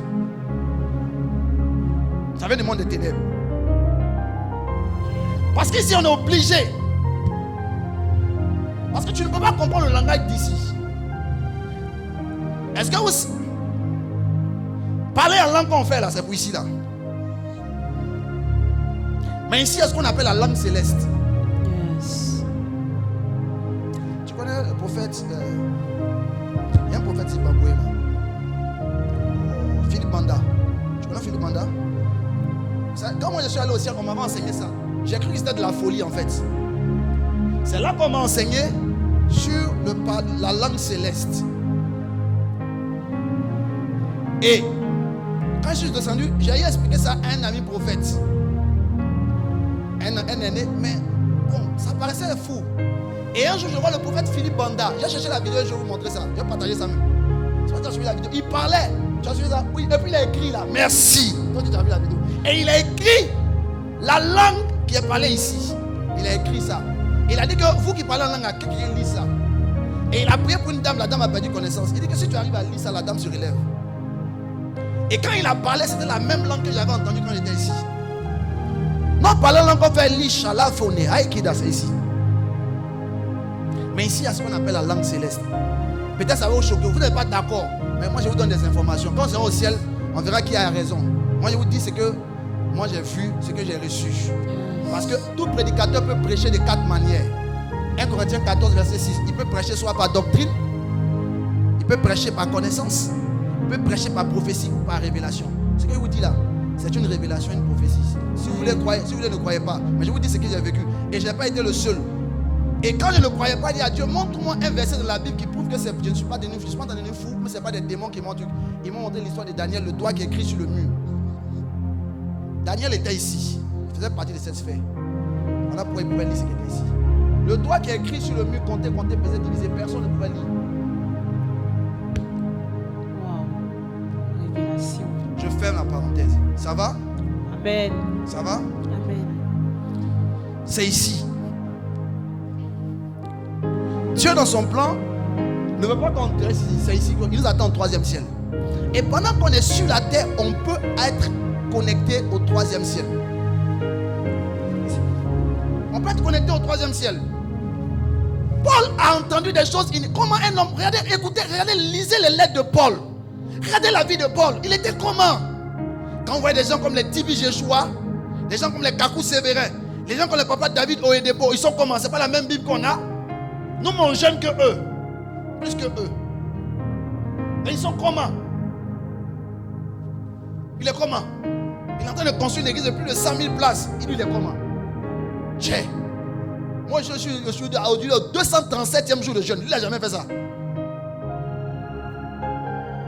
il y a ce qu'il est en train de faire. Le problème, la vie spirituelle, c'est comment? La vie spirituelle, les arbres, c'est comme un arbre dont les racines sont en haut, puis le feuillet en bas. On est planté en haut. Tes racines là sont à quel niveau? Dans quelle dimension? Ces gens-là sont dans les cieux supérieurs. Ils sont au 3e ciel. C'est là-bas qu'ils puisent leur puissance. Écoutez-moi, un ange qui est ici, un ange qui est ici et un ange qui est ici n'ont pas la même autorité. Avance, prophète. Il y a des choses que je veux expliquer, mais je ne peux pas expliquer ça ici. Ce n'est pas école de prophète. C'était école de prophète. Des choses qui expliquer plus en détail. Pour avoir un grand impact sur la terre, soit tu es ici, dans les mondes les plus élevés ici, ou soit tu es au 3e ciel. Mais aujourd'hui, bizarrement, l'église est remplie de beaucoup de gens qui se font appeler daddy, mais ils sont ici. Des jeunes, ils sont là un matin, ils commencent. Il est sur TikTok, il fait live, il est ici. Mais il y a ce qu'on appelle le réveil. Si tu es ici et puis un esprit qui est ici, c'est-à-dire que lui, il a la dimension la plus élevée. Comme il est en plus en bas ici, il vient t'attaquer, il va te tuer. C'est là qu'un pasteur meurt.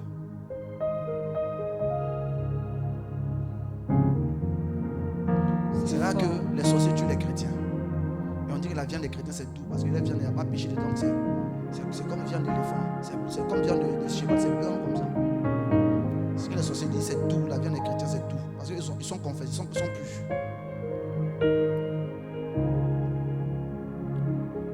Dieu nous appelle à monter. Imagine que si tu es ici, quel impact tu vas avoir dans ta génération, dans ta famille. Depuis que Dieu m'a donné cet enseignement, je ne fais que prier pour dire Seigneur, fais-moi monter. Fais-moi monter. Amène-moi ici. Quand tu commences à arriver dans cette dimension, il y a des choses que tu commences à voir, à comprendre que personne ne peut comprendre. Il y a des choses que je vis, je ne sais pas expliquer aux gens. Parce que tu ne trouves pas le français parler. Ici, je suis juste en train de donner l'introduction du message. Chaque année, je vous prêcherai sur le monde spirituel, le monde céleste. Chaque année. Là, aujourd'hui, je donne l'introduction pour que vous puissiez comprendre. Mais après, je vais vous parler, il y a beaucoup de choses. Je vais vous expliquer comment on fonctionne là-bas. Il y a beaucoup de choses. Hier, comme ça, c'est mon expérience personnelle. Mais hier, par la grâce de Dieu, Dieu m'a fait la grâce de voir certaines choses. Est-ce que vous comprenez? Normalement, c'est des choses qu'on doit vivre. Mais comme on est charnel, c'est ici on est. Quand quelqu'un est ici, là, toute notre vie, c'est mariage, voyage, make-up, escapin, 18 cm de hauteur, Tchatcholi. Teint hybride. C'est-à-dire que ton teint, ça change par saison. Non, ça dépend, c'est pas saison, ça change par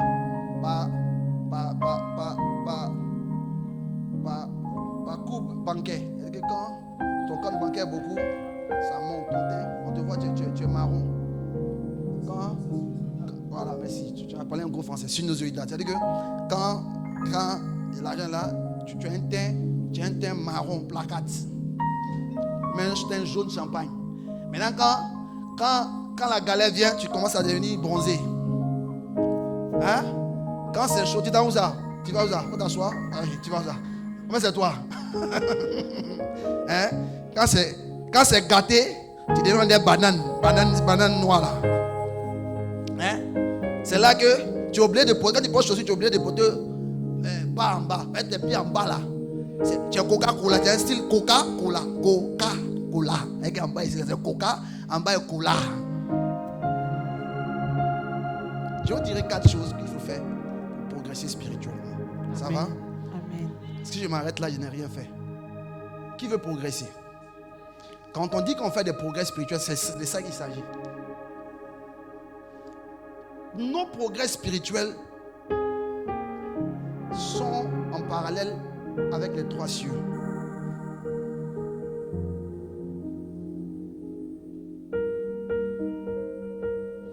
Et la première des choses qu'il faut faire pour pouvoir progresser spirituellement, il faut mourir à soi-même. Mourir, c'est quoi? Les enfants, fermez les yeux et parlez, mais tombez. Il peut faire vraiment les yeux. Première des choses, il faut mourir à soi-même. Votre degré de mort à vous-même. Ça va? C'est la première des choses qui permet de progresser. On va lire ensemble la Bible. Christelle, tu peux m'aider? Je vais chuter tout à l'heure dans mon message. Est-ce que Jésus parle à quelqu'un ce soir? Est-ce que Jésus vous parle? Est-ce que Jésus parle à vos cœurs ce soir? Donc, la première des choses, c'est de mourir à soi. Tu peux m'aider? Jean chapitre 12, verset 24 à 25. C'est la première des choses. Il faut mourir à soi-même. Mourir à soi-même. Notre mort à soi-même. Notre degré de mort à nous-mêmes. Et puis notre degré de consécration. C'est la première des choses. Plus tu meurs à toi-même. Mourir à soi-même, c'est le fait de commencer à laisser nos égos, notre ego. Ok? Tout ce qui tourne sur notre personne n'est plus notre préoccupation. On accepte de laisser tout ce qui... Ça ne veut pas dire que tu vas plus te prendre, tu vas plus prendre soin de toi. Non.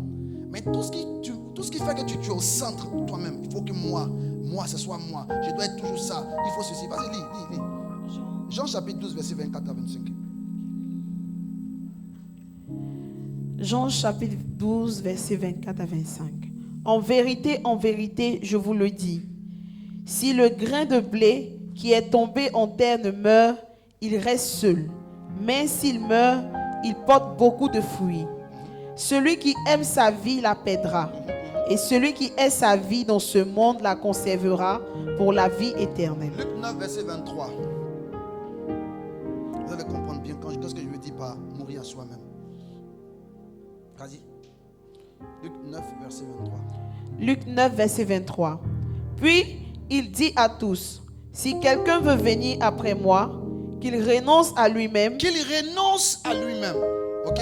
Qu'il se charge chaque jour de sa croix. Qu'il se charge chaque jour de sa croix. Et qu'il me suive. En fait, ici, mourir à soi-même, c'est renoncer. Renoncer à certains intérêts.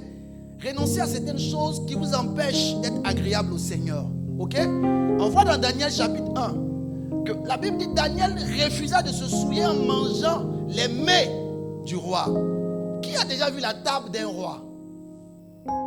Sur la table du roi, il y a toutes sortes de nourriture. C'est-à-dire que tu n'as jamais pensé voir dans ta vie. Tu allais manger à la table du président Alassane. C'est les vrais tues de dindon qui sont là-bas. Hein? Pieds de biche. C'est C'est-à-dire que d'abord, mise en bouche d'abord, quand tu manges, tu es assis au salon, au dehors. Là, j'étais retiré dans la présence de Dieu. Ma voisine me tuer. Seigneur, je t'ai fait quoi? Et c'est un jeu depuis j'entends. C'est que l'odeur là, ça passe sous la porte. Et puis ça vient, l'odeur là vient grand, et puis ça rentre dans mes narines. Quand ça rentre là, ça rentre dans toutes les manières de ma tête. Quand je comprends là, je vais passer à me parler en langue en même temps, il commence à kata. Tu entends comment? Hein? Imagine les privilèges de manger à la table. Moi, le jour qu'il mange à la table du président, c'est un selfie. On amène l'eau, selfie. Bissap, selfie. Tout. Il y a snappé tout. C'est que vous êtes mort sur mon statut WhatsApp. Mais il a refusé. C'est ce qu'on appelle renoncer. Je me souviens encore. Pendant que j'étais nouveau chrétien, nouveau serviteur de Dieu, je travaillais au prière dans l'église de mon père spirituel. Et c'était vraiment compliqué parce que c'est un missionnaire. Financièrement, c'était difficile. Et il était allé en mission et il a laissé l'église à un groupe de personnes qui devaient diriger. Et c'est là qu'on nous payait 2000, on m'a payé pendant 2 mois 2000 francs par mois comme salaire. Je n'ai jamais oublié les sacs de riz. Maman, les petits sachets là, rose, la couleur rose, et 2 bananes, des bouteilles d'huile. 2000. On était 4 pasteurs. 2000. Après 2000, c'est monté, on a 10 000, après c'était 12 000. Vous comprenez? Et c'est dans la période que mon grand frère voulait me faire partir en France. Ma grande soeur dit non. Lorsque je prends mon rappel, elle était fonctionnaire, je te fais partir en France. En ce moment, qui a déjà vu mes photos d'avant, mes photos rétro qui est mis en statut? Donc, c'est-à-dire que qui est mince ici? Hein? Et Isabelle était plus grosse que moi. Et il y avait, on m'a donné un pantalon, le pantalon qui est gros ici, excusez-moi. Bon, moi mon frère Christian, tu vois la petite fille là qui porte ton pantalon. Donc c'est comme ça. Donc le pantalon qu'il portait, donc quand il met la ceinture qui est ici, puis ça vient ici, derrière ici. Donc j'ai percé toute ma ceinture là, une ceinture, il y a tout partout. Et c'était en carton. Et j'aimais me fourrer. Donc quand je me fous, je suis fourré. Maintenant, il y avait une paire de souliers que l'ami de mon grand frère, mon défunt grand frère Eman, avait. Le grand frère de l'ami de mon grand frère, son grand frère a porté, il a donné à l'ami de mon grand frère. Et quand l'ami de mon grand frère a porté, il a donné à mon grand frère. Et mon grand frère a porté, l'autre grand frère a porté, et puis c'est tombé sur moi.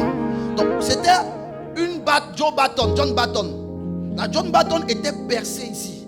Donc quand il porte, c'est-à-dire que la John Batton, c'est un système comme ça. Donc le pantalon que je porte, le pantalon là vient, il y a un nouveau style que les femmes font, les pantalons badef qui couvrent ici là. Donc le pantalon couvre, maman elle sait de quoi il parle. On m'appelle l'homme à la chemise jaune. Ma maman sait. Ma maman est dans la même église. C'est-à-dire que quand je marche avec le pantalon, c'est un pantalon qui nettoie, ça a aidé là, ça nettoie les rues, ça a aidé. Mais quand il marche, hein?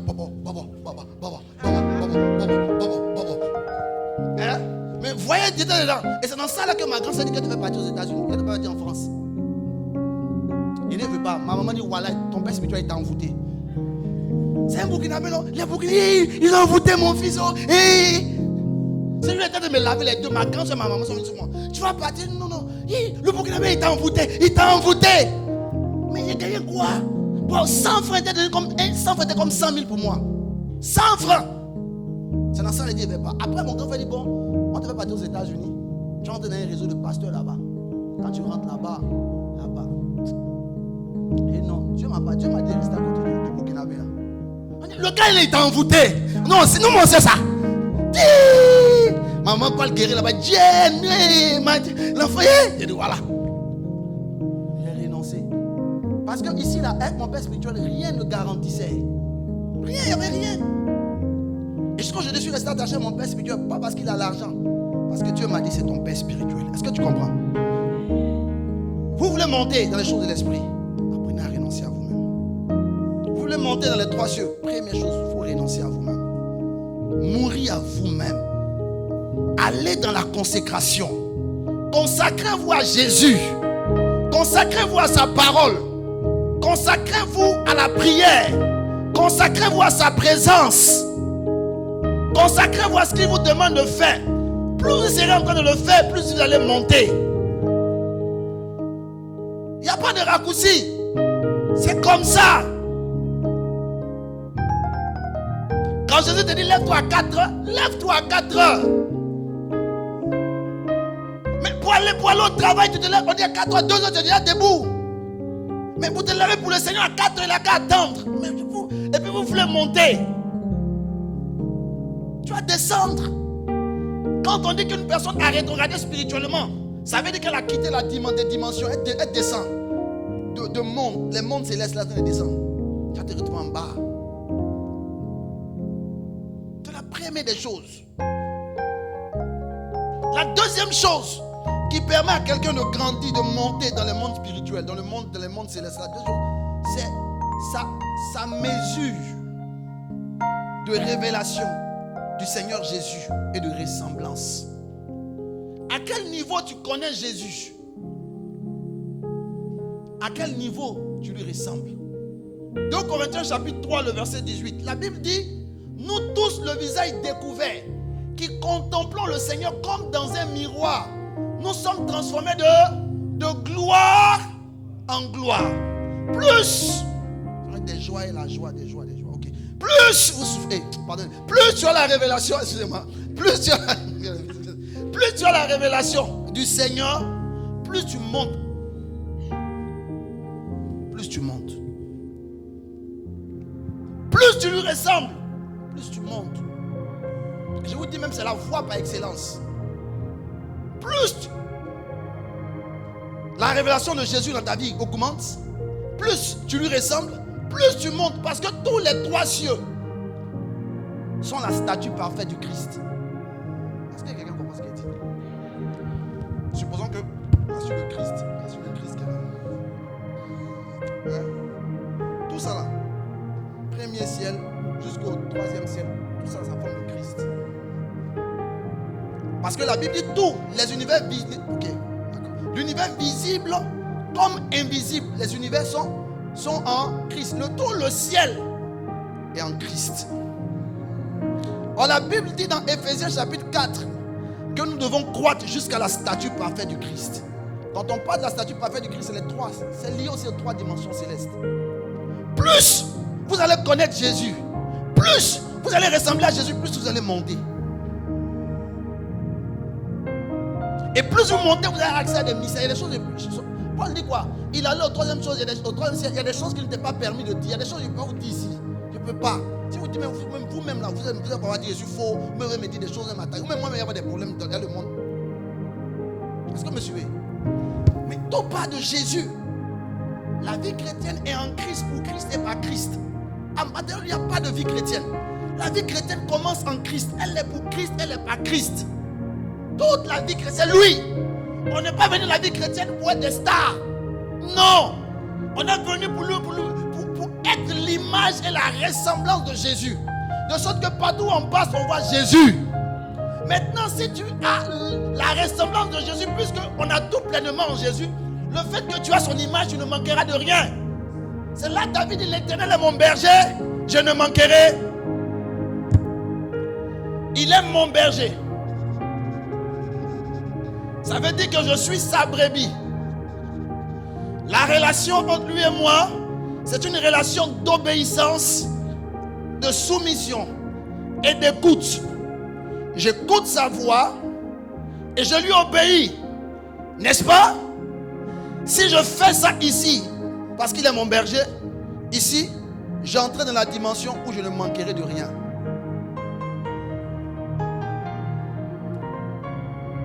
C'est pas parce que l'Éternel est ton berger que tu as... Non, il n'a pas dit l'Éternel est mon berger, ne manque de rien. Il dit je ne manquerai. C'est dans le futur. Plus tu es fidèle, alors il y a la réponse. C'est pourquoi, quand vous prenez le verset 6, il dit oui, le bonheur et la grâce m'accompagneront. Mais il a traversé tout. Il a traversé la vallée de l'homme de la mort. Il suffit juste un peu que vous ayez un problème, vous laissez Jésus. Tu laisses Jésus, tu vas aller où ça? Tu vas aller où ça? Tu vas aller où? Tu laisses Jésus, tu vas où ça?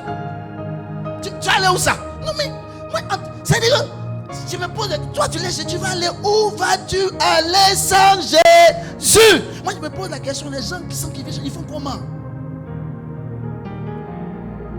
venais, les gens m'envoient un message. Je ne serai pas là. Je ne serai pas là. J'ai commencé à être triste. J'ai dit au Saint-Esprit, débrouille-toi pour qu'il prêche. Et puis j'entends le Saint-Esprit dire, oui, j'aime me débrouiller pour qu'il prêche, tu prêches. J'ai commencé à rire moi-même. Et tu ris pourquoi? Il n'a pas de me débrouiller. Et puis il a commencé à me parler. Il m'a dit une chose aujourd'hui qui m'a marqué. Vous voyez pourquoi il prêche avec sérieux? Il m'a dit aujourd'hui, j'enverrai un ange inspecteur qui viendra inspecter ton travail avant de rendre compte au ciel pour voir ce que tu dois connaître une promotion. Voilà pourquoi vous voyez, il prêche de manière magistrale aujourd'hui. Donc, où il regarde, c'est pas vous me regardez, hein? Je ne sais pas il est où, mais je sais qu'il y a un ange qui est là, qui est en train de recevoir tout ce qu'il fait. Parce que Dieu m'a dit ça quand il quittait. Voilà pourquoi vous voyez, je suis là, j'ai fait comme. C'est-à-dire que c'est la. Quand l'inspecteur vient inspecter le pays, ah là, tu as combien d'enfants? Voilà pourquoi vous voyez, il y a du sourire dans ce qu'il fait. Ah, ça ne veut pas dire qu'il n'y a pas de sourire avant. Hein. Voilà. Mais aujourd'hui, là, il faut qu'il enseigne bien. Donne-moi la main si tu es là. C'est la deuxième chose. La troisième chose qui permet la croissance dans les dimensions célestes, c'est votre degré d'amour du Père dans le cœur. À quel niveau l'amour de Dieu est dans votre cœur? La Bible dit en Romains chapitre 5, le verset 5. Oh, l'espérance ne trompe point. Pourquoi? Parce que l'amour de Dieu est répandu dans nos cœurs par le Saint-Esprit qui nous a été donné. La mesure d'amour dans ton cœur pour Dieu. Aimer Dieu, c'est pas quand tu pleures, quand tu es en train d'adorer Dieu, hein? C'est pas ça. Hein? Oh, je t'aime.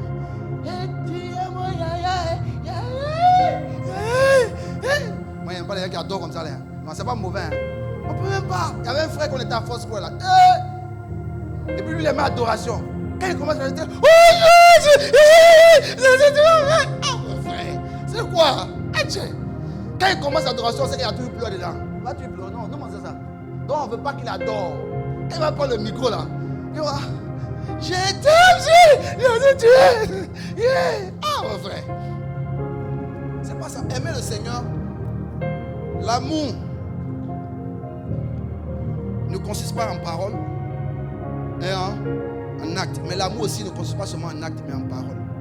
Donc, pour reconnaître que quelqu'un aime une personne, c'est par son degré de sacrifice. Je dis ça souvent aux femmes, ne mariez pas des hommes qui ne vous aiment pas. Parce qu'un homme, non, il faut qu'elle ne marie pas dedans. Non. Je parle aux célibataires comme moi. Célibataire. Tu es célibataire, monsieur en lunettes, vous êtes célibataire. Bon. Copinage, tu es connecté. Maman, vous êtes mariée. Célibataire.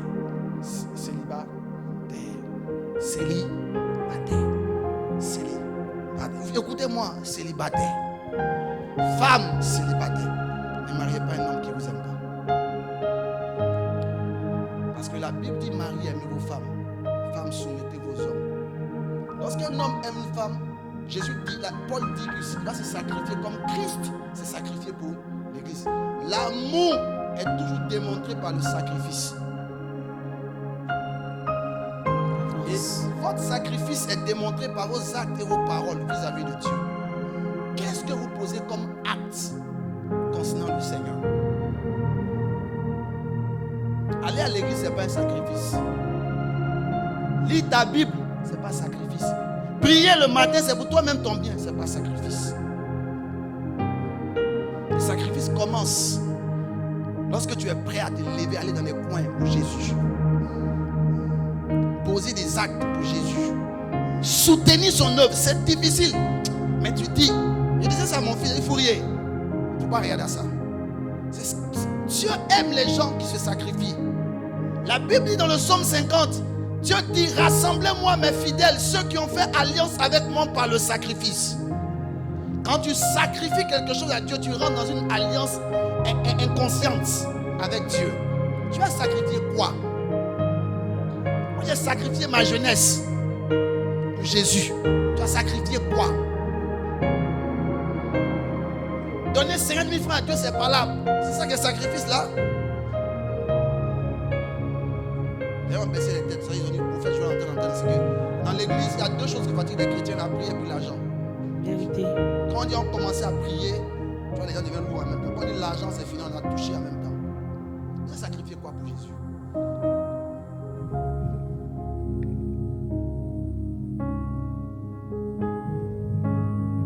lorsque tu n'as jamais déployé la main pour donner à quelqu'un, lorsqu'on y tient, il ne faut pas tendre la main. Ça ne te concerne pas.